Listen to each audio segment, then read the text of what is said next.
Es un gusto tenerte conmigo el día de hoy. Y lo primero que quiero saber es qué soltaste a la hora de hacer este libro, ¿no? ¿Fue una introspección? ¿Fue estar regresando? ¿Fue durante muchos años el estar trabajándolo? Y siempre te preguntan, sí, sobre tu padre y qué fue para ti, pero quiero saber a manera interna si eso te sirvió para soltar algo que tenías cargando, para quitarte las maletas de Mira, encima. lo más importante que tenía yo que soltar es la dificultad de ser hijo, porque no siempre quieres tú seguir los pasos de tu padre. El mío no era una persona abrumadoramente famosa, o sea, no era como Hugo Sánchez o Maradona, así que yo me imagino que ser hijo de una figura así es sumamente incómodo porque estás rodeado de paparazzis y Claro. vives en una burbuja muy irreal. Ujú. No era el caso. Pero él era un profesor universitario conocido, una persona que estuvo en luchas sociales importantes. Entonces, en el medio donde yo me movía, que es el literario, donde siempre me he movido, pues evidentemente era un referente. Ujú. Entonces, la situación de ser hijo de se volvía incómodo. Ujú.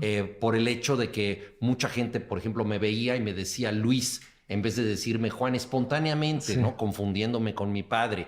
O bien, pues las suspicacias que nunca faltan, y especialmente en un medio como el literario, de si publicas un texto, dicen, no, pues seguramente le ayudó su papá, lo Ujú. recomendó, todas estas cosas, porque aunque él no se dedicaba a la literatura, pues de pronto él publicaba en la misma revista o en el mismo suplemento, y por supuesto que tenía una trayectoria más importante que la mía. Lo mismo en la política, por ejemplo, Mm. vino el levantamiento zapatista, yo me interesé mucho en él, fui de las primeras personas de la sociedad civil que estuvimos con los zapatistas en agosto de 1994, o sea, Ujú. el año del levantamiento.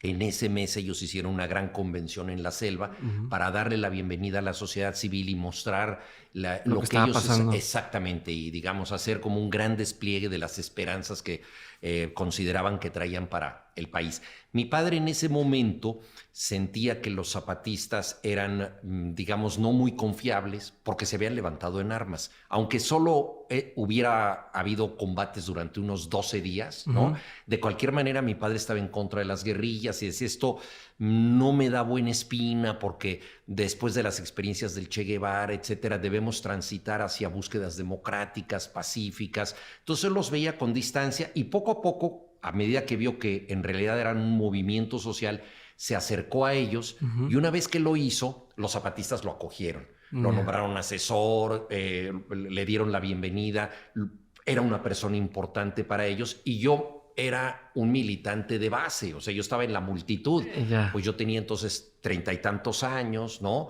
Y yo dije, bueno, si mi padre se ha vuelto prominente con ellos, yo doy un paso atrás, porque a mí no me gusta esa situación cuando tú ves, por ejemplo, a los políticos en campaña y Ujú. que traen a sus hijitos atrás, que los andan siguiendo a todas partes, Sí. y a veces los hijitos ya tienen 40 años y no tienen un destino propio, ¿no? Ajá, Entonces, bueno, ajá. este tipo no tiene nada que hacer más que Claro. seguir a su papá. Entonces, yo tenía una alergia, digamos, a la idea de ser como el El hijo junior de mi de. papá, el hijo de, Sí. Que te presentaban incluso incluso, bienvenido Juan Villoro, hijo de Luis. O sea, como no. puede ser así, que te presenten de esa manera. Y luego, por ejemplo, ¿qué tipo de cosas debía yo leer? Entonces, si mi padre me recomendaba algo que más en su línea de filosofía, cosas más serias, yo decía, no, esto no, yo me interesaba la contracultura. El primer autor que leí por gusto en México fue José Agustín, Mm. con el que me identifiqué mucho porque era un punto de vista juvenil, traía entre sus temas la música de rock, el cine, usaba recursos de los cómics, cosas muy interesantes Ujú. para una gente de mi generación. Entonces yo dije, no, yo tengo que buscar mi propio camino, y con la ingenuidad y la impulsividad de Ujú. la juventud, pues muchas veces yo hice cosas como simplemente para estar al margen de mi padre. Por ejemplo, era un académico puro y duro. Ujú. Cuando yo entré a la universidad le pregunté, no sé qué carrera estudiar, estoy dudando entre sociología, ciencias políticas, porque lo que no quería estudiar era letras, pero era lo que me apasionaba, pero no quería Ajá. estudiarlo. Entonces, él me dijo, no te preocupes, lo único que importa es el doctorado. Y a mí la verdad me pareció muy mamón que dijera eso, porque, pues digo, tú puedes ser una persona muy relevante sin tener doctorado, Claro. pero en su mundo académico, ¿no? Era una cosa de escalafón así Sí. tremenda. Entonces yo dije, no, yo jamás voy a hacer un doctorado. Cosa bastante fácil de cumplir, porque simplemente se trata de no estudiar, ¿no? Y entonces yo, bueno, salí de la licenciatura y dije, ya, nunca más a la universidad, de una manera un poco alérgica, impulsiva, pero para desmarcarme. Toda esta es una muy larga explicación para llegar a tu pregunta, que es muy relevante. Lo más difícil para mí durante muchos años fue aceptar que a fin de cuentas soy el hijo de, o sea, sí, él fue mi padre, he sido su hijo. Bueno, y si lo acepto, ¿qué posición juego? ¿Cuál es mi papel? ¿Qué puedo decir de él? Entonces lo que solté, lo que saqué fue decir, no tiene nada de malo que la gente piense que soy su hijo, porque eso es lo que soy. Soy otras muchas cosas, pero también soy eso. Entonces la figura del mundo es el resultado de esa aceptación. Ok, pero entonces ya lo hablas desde un lugar con paz, por así decirlo, como hiciste las paces con esa idea y ese concepto de... Sí, fíjate que todos nosotros, cuando pasa el tiempo, tenemos distintas reacciones respecto a nuestros padres. Hay momentos en que los adoramos, los idolatramos. Por ejemplo, yo en la infancia pensaba que mi padre era como un ser sobrenatural. En una ocasión estaba temblando en la Ciudad de México y yo dije, no, es que mi papá va por el pasillo. O sea, sus pasos para mí eran tan contundentes que sentía que la casa retumbaba con sus pisadas. Y en realidad es que había un terremoto. Claro, ¿no? claro. Pero, digamos, yo tenía esta imagen reverencial.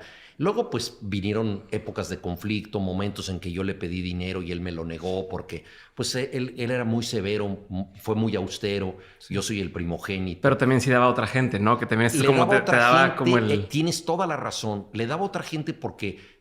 En el libro digo algunas cosas que pueden sonar duras y creo que lo son. Él quería más a la humanidad que a las personas. Entonces, si tú le decías, coopera para una causa, él cooperaba con gusto. Pero si Pedro o Laura le decían, tengo un problema, ayúdame, ya era más difícil, ¿no? Entonces, cuando sus hijos necesitábamos algo, pues podía ser muy severo y decir, tú te lo tienes que ganar, tú tienes que ser muy estricto contigo mismo, ¿no? Eso nos inculcó, ¿no? Que tú tienes que tener una severidad personal. Entonces, si yo hubiera escrito este libro a los 30 años, habría tenido bastante enojo en algunas cosas, en algunos caprichos. Quizá también me hubiera metido en algo que yo quise ya deliberadamente dejar fuera en este libro, que es su vida sentimental. O sea, que inevitablemente afectó a sus hijos, ¿no? Entonces yo dije, escribir esto señalando que hay heridas, pero cuando las heridas ya están cerradas. O sea, cuando tú puedes decir, paso por alto ciertas cosas porque a fin de cuentas no son tan importantes. Creo que una de las grandes enseñanzas de la vida es que ciertas cosas que nos han lastimado, nosotros con el tiempo podemos cerrar esa herida y prescindir de eso. Y si pensamos en la persona que nos hizo daño, decir, finalmente esto no fue tan importante. Y si nosotros le quitamos importancia, eso deja de ser severo. O sea, lo podemos ver en ámbitos como el fútbol, por ejemplo, que a mí me gusta mucho. David Beckham estuvo a punto de perder su carrera porque le dio una patadita sin mucha importancia al Cholo Simeone en el Mundial de Francia, y el Cholo fingió que era una falta terrible, expulsaron a Beckham, Inglaterra perdió el partido, quedó fuera del Mundial y todo el mundo consideró que Beckham era el gran villano de Inglaterra y él sufrió muchísimo. ¿Qué hizo Beckham cuando volvió a jugar contra Simeone? Le pidió su camiseta. O sea, esa manera de decir, finalmente tú me abriste una herida, pero ¿sabes qué? Ya no me importa. Ya no me importa y dame tu camiseta.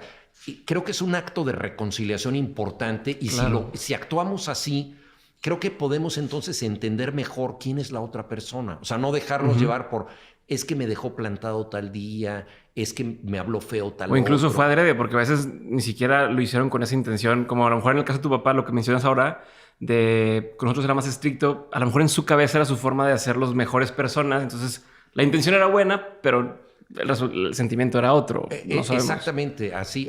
Yo acabo de presentar un libro extraordinario de Aura García Junco, una escritora mucho más joven que yo.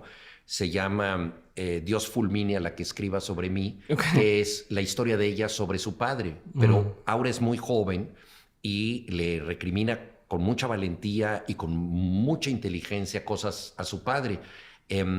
Y la paradoja es que esas cosas que se las está recriminando un padre, sintiéndose que ella pues realmente tuvo carencias.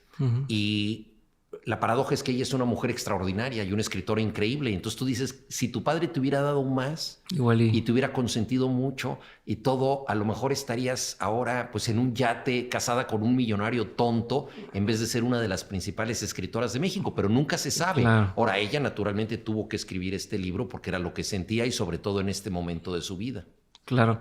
Oye, ¿y cómo cambia tu forma de relacionarte con el mundo, con la gente, una vez que sueltas esto? O sea, ahora este peso que te quitas de encima, por así decirlo de alguna forma, ¿cómo te llevas hacia adelante tu forma de escribir, tu forma de convivir, tu forma de relacionarte con tus hijos, incluso? ¿Cómo es distinto ahora que entiendes esto de esta forma? Bueno, una cosa muy importante para escribir este libro a la edad en la que yo lo hice es que tengo hijos. Y no solo tengo hijos, sino hijos que ya crecieron. Sí. Por lo tanto, hijos que me confrontan, ¿no? Hijos que me interpelan, hijos que me contradicen. Entonces, no, porque además yo he tratado de ser un padre muy diferente al mío, mucho más próximo, más cercano, con menos sentido de la autoridad, lo cual no quiere decir que yo sea mejor. He sido diferente, pero los resultados están por verse, ¿no? Entonces los hijos me ponen a prueba y obviamente al ponerme a prueba también yo tuve otro tipo de relación con mi padre. Una relación que ya es mental porque él murió en 2014. Pero yo creo que ese acomodo fue importante. O sea, el escribir, una vez que yo pasé por el mismo filtro, por la misma responsabilidad continua de ser padre.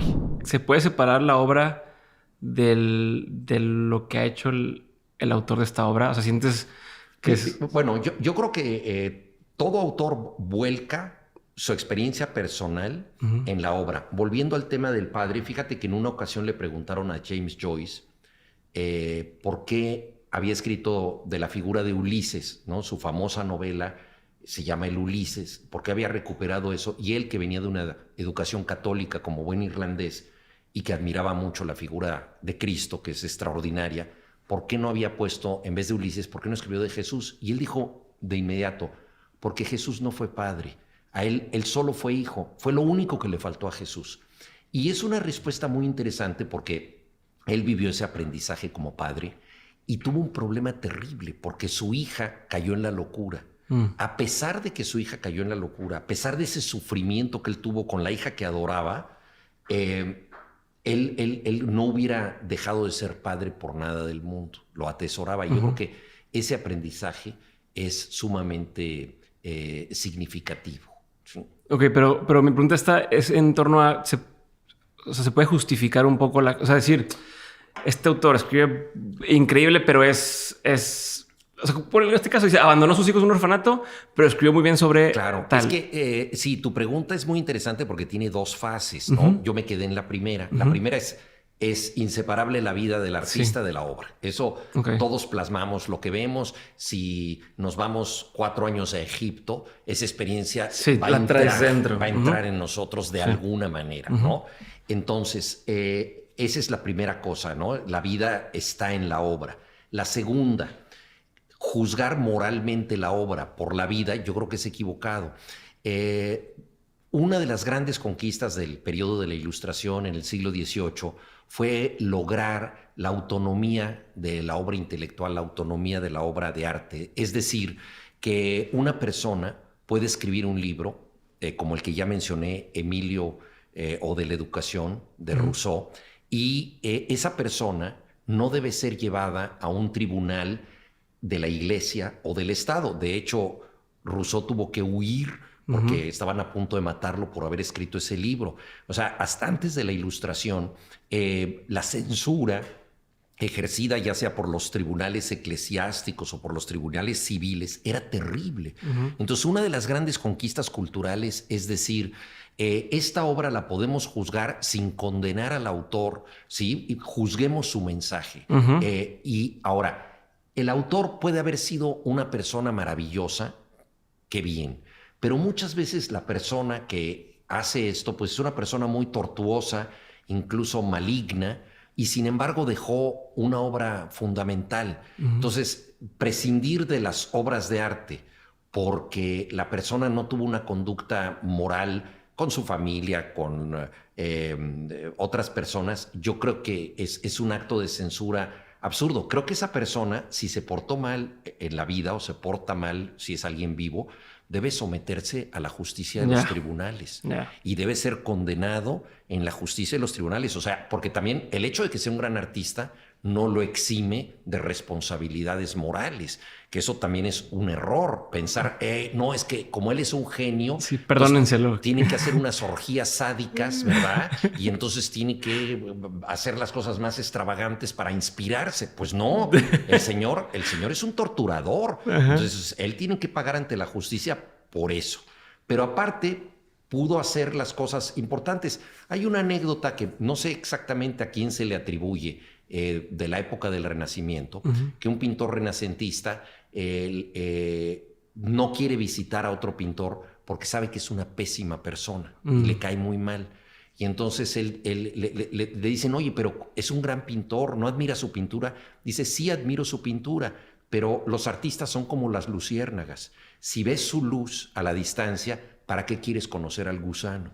Muchas veces la luz viene de un gusano, ¿no? Y yo creo que eso, dicho hace varios siglos, es muy sano para juzgar a la gente, porque ahora incluso con la cultura de la cancelación, no solamente se le pide al artista que sea intachable, sino se le pide al artista que sea intachable en términos que no podía cumplir en su propia época. O sea, por ejemplo, yo he escuchado de un amigo que da clases en una universidad de Estados Unidos que sus alumnos no quieren leer a Platón porque se enteraron que Platón tenía esclavos y era esclavista. Bueno, la famosa democracia griega era una democracia de élite y había esclavos en la sociedad, entonces, lo cual nos parece injusto con razón.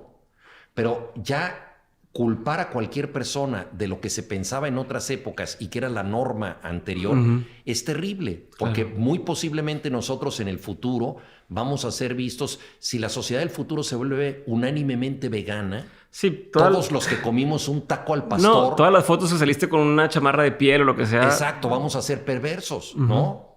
Entonces, no podemos juzgar con nuestro criterio otras épocas, ¿no? Y yo creo que eso es realmente es una nueva forma de censura que por desgracia está imperando mucho en Estados Unidos. Se han quitado ya libros de las universidades. Sí, les quieren cambiar palabras y demás. Le han cambiado palabras, por ejemplo, a Roald Dahl, que es un autor divertidísimo. En fin, es algo muy triste. ¿Crees en ese tipo de cosas? O sea, ¿crees que existen estas señales, estos momentos? Yo creo muchísimo en las señales. Dicen que quien no tiene religión tiene supersticiones. Yo tengo las dos cosas. O sea, yo tengo una inclinación religiosa, pero también soy muy supersticioso. Por ejemplo, ayer fue Viernes 13, ¿no?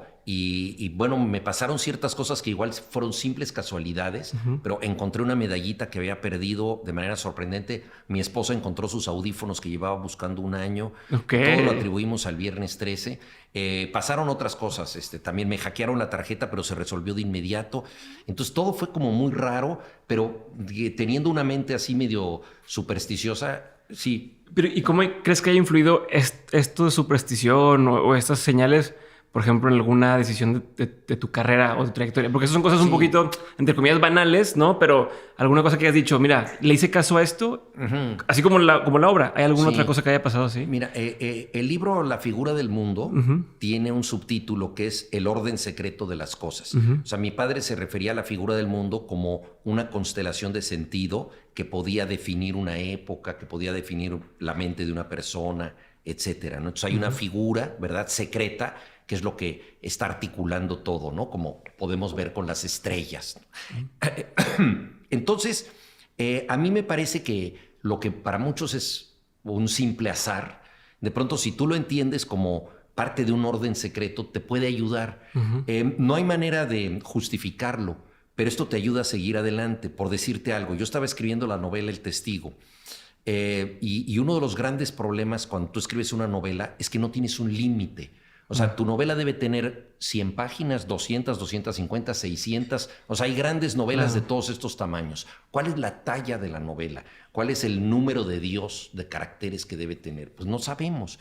Entonces, yo estaba escribiendo la novela y uno de los personajes importantes es el poeta Ramón López Velarde, que aparece pues, en la novela porque varios personajes están buscando su legado. Y él murió a los 33 años. Y hacia el final de la novela, yo estaba como en el capítulo 28 y dije, ¿cuántos capítulos debe tener la novela? Y empecé a planear lo que me faltaba y estaba yo entre 31, 30, 35. Dije, no, tiene que tener 33 porque son los años del poeta. Y entonces me forcé a que la novela tuviera 33. Yo no sé si esa fue una buena decisión estética, pero a mí me dio una idea íntima del orden. O sea, yo dije, estoy cumpliendo con un mandato casual, ¿no?, que es el número 33. Ahora, con una obra de teatro, por ejemplo, es una obra que era una última cena psicodélica.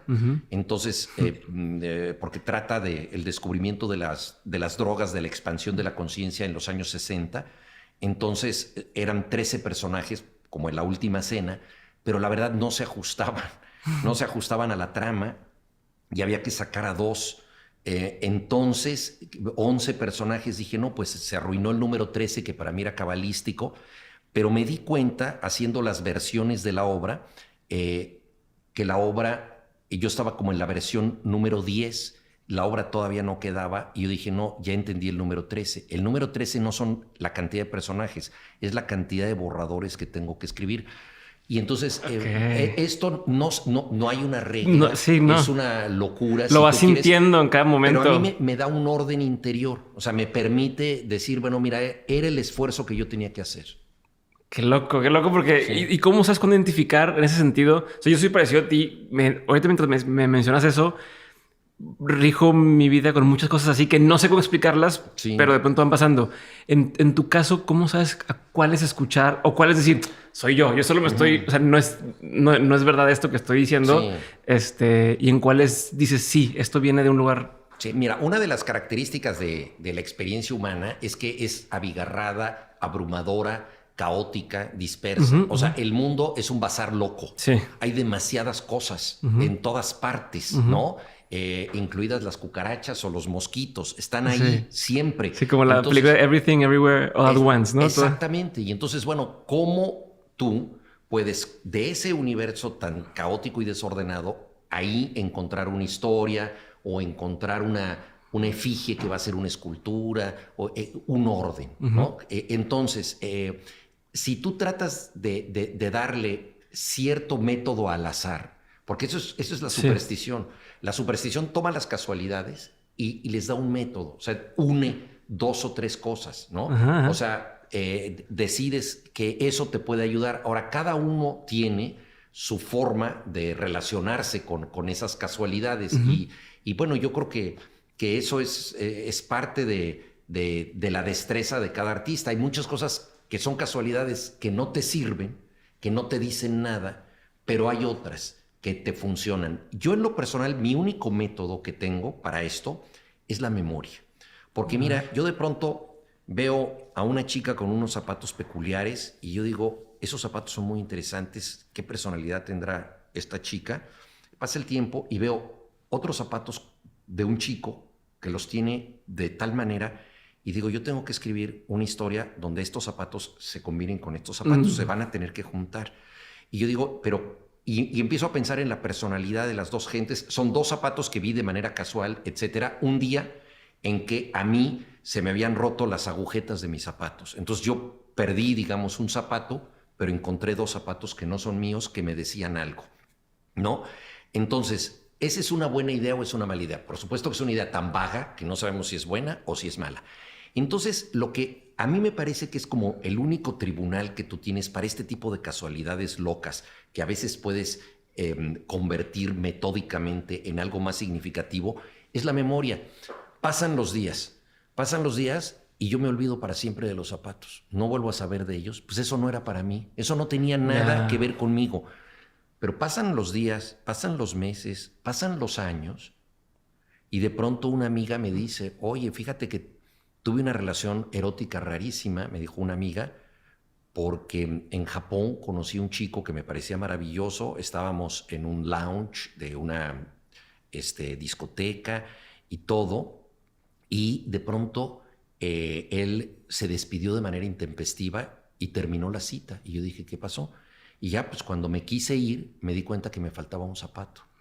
Entonces este chico era un fetichista de los zapatos. Se había llevado mi prenda. Dice, yo creo que mi zapato la pasó mejor esa noche que yo, porque yo me sentía abandonada. Tuvo más acción. Lo único que quería este chico era mi zapato. Es una Cenicienta al revés. Entonces ella me cuenta esta historia. Y entonces ahí esos 2 zapatos que yo tenía, ¿no? En la mente, entran. Sí, como, Exacto, no los había olvidado. Estaba pensando en esas personalidades. Dije, aquí hay una historia que contar. Entonces yo creo que la memoria es el único filtro. O sea, las cosas que te importan se te quedan grabadas. No sabemos muy bien por qué. Sí, ¿para qué lo voy a usar? Pero ahí está. Es.